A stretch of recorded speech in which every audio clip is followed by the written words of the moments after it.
Fala, nação atleticana, tudo bem com vocês? O meu nome é Luiz, sejam bem-vindos ao canal Palavra do Atleticano.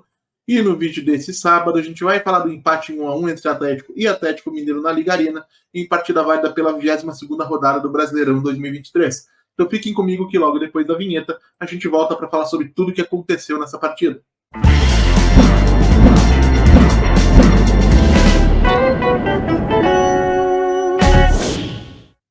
E se você está chegando agora, eu peço que deixe seu like, se inscreva no canal, acione o sininho para receber notificações a cada novo vídeo publicado, compartilhe o conteúdo em redes sociais, grupos de WhatsApp e Telegram sobre o Atlético Paranaense, porque assim você faz com que mais gente conheça o conteúdo produzido por aqui e ajuda a fortalecer esse nosso projeto.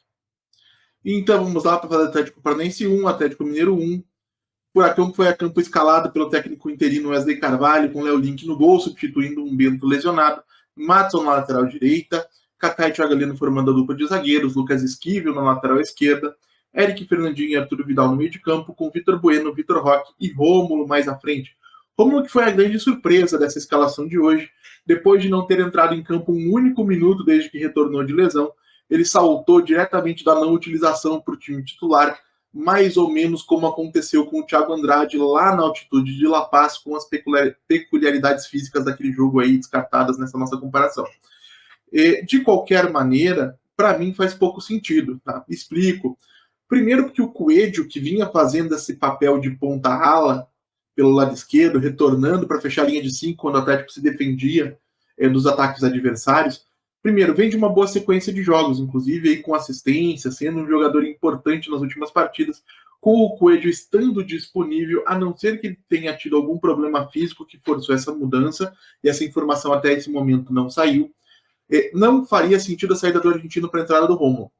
Em relação à entrada do Vitor Bueno, embora eu particularmente tenha defendido ontem em live que gostaria de ter visto o Bruno Zapelli iniciando a sua primeira partida como titular com o time principal do Atlético, né? Porque nas outras alternativas nas outras vezes foi sempre com um time misto. Eu não tenho nada contra a titularidade do Vitor Bueno. Achei, inclusive, que no geral ele acabou fazendo uma boa partida. E agora falando do jogo especificamente, o Atlético fez um primeiro tempo bastante ruim, tá?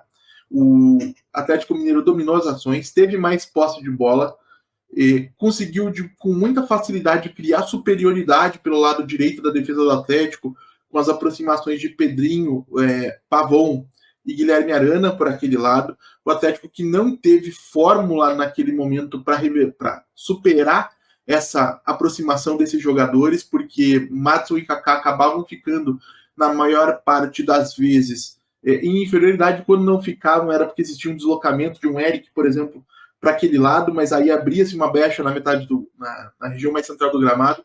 Não houve, no primeiro tempo, uma resposta tática adequada a essa superioridade que o Atlético Mineiro criava pelo lado direito.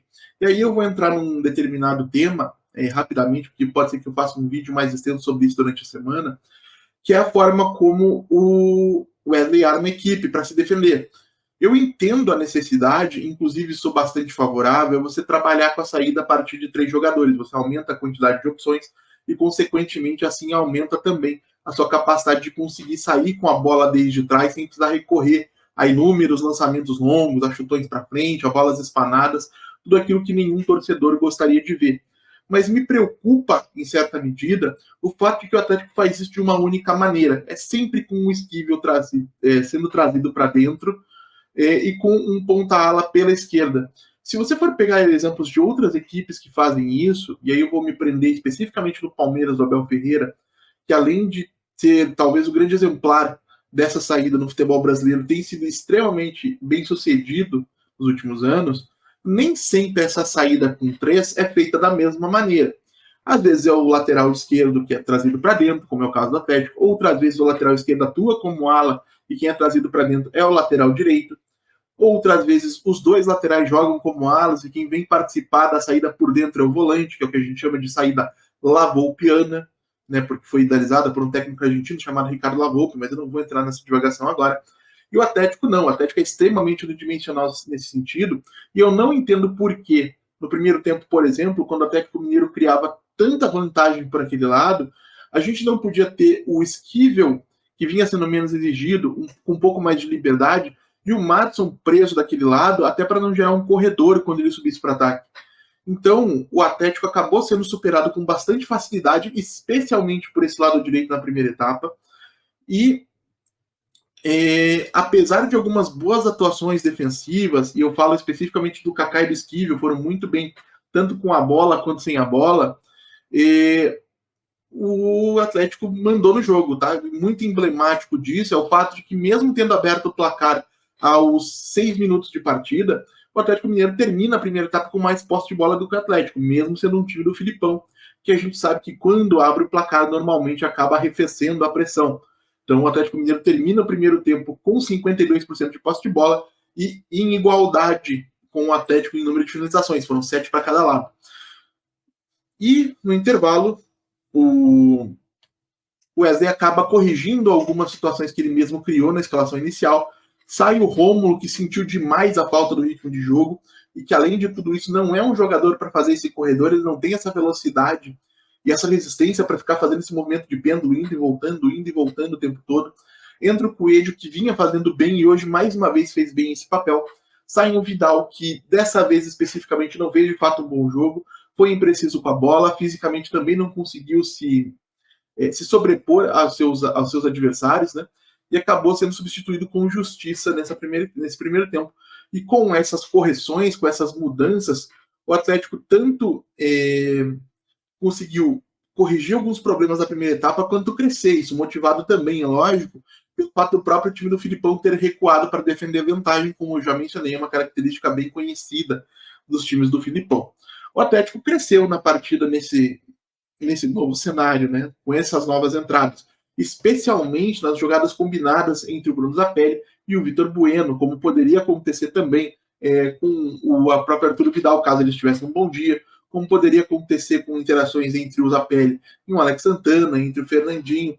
A gente acabou vendo e percebendo que o Zapelli, que sim, tem recorrido bastante, tem pedido auxílio para a comissão técnica, para departamentos do clube, para auxiliá-lo nesse processo de adaptação ao futebol brasileiro, que ele mesmo disse que sentiu, mas, em certa medida, chega a ser irônico que na mesma semana em que existe todo esse impasse em relação ao Zapelli sendo aproveitado pelo Wesley Carvalho, que acabou, inclusive, respondendo de maneira um pouco ríspida o Vincenzo Dalicani na última coletiva, o Zapelli acaba sendo convocado para a seleção principal da Argentina. A gente sabe que isso faz parte do processo de formação da seleção pré-olímpica. Não quero que ninguém se engane aqui e acredite que a convocação do Zapelli é para que ele se torne um jogador regular.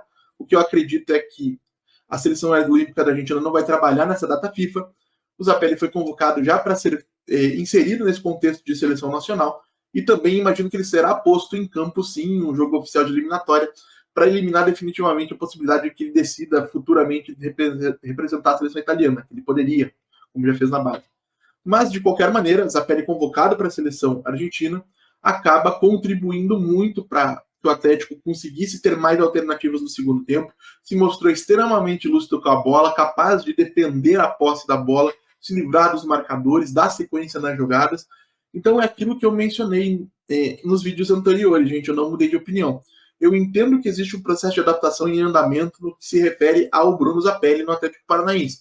Agora, por outro lado, eu continuo acreditando, inclusive acredito mais depois do jogo de hoje, que as qualidades que o Zapelli mostrou nos jogos em que entrou, isso vale para Cruzeiro, vale para Santos, vale para o jogo de hoje, evidentemente, são suficientes para que a gente possa acreditar que ele mereceria mais minutos do que tem recebido e que esse maior número de minutos poderia ser tranquilamente concedido, desde que o Wesley aproveitasse o Zapelli, de repente mais próximo do Roque, sem tantas obrigações defensivas como a gente talvez imagine que ele teria se ele tivesse que atuar no meio de campo. Então, no segundo tempo, aí sim, a gente teve mais posse de bola, foram 56%, um maior número de finalizações. Deixa eu até pegar aqui para não passar um número mentiroso para vocês. Finalizações no segundo tempo, 16-2, então o Atlético melhorou bastante nesse aspecto na segunda etapa.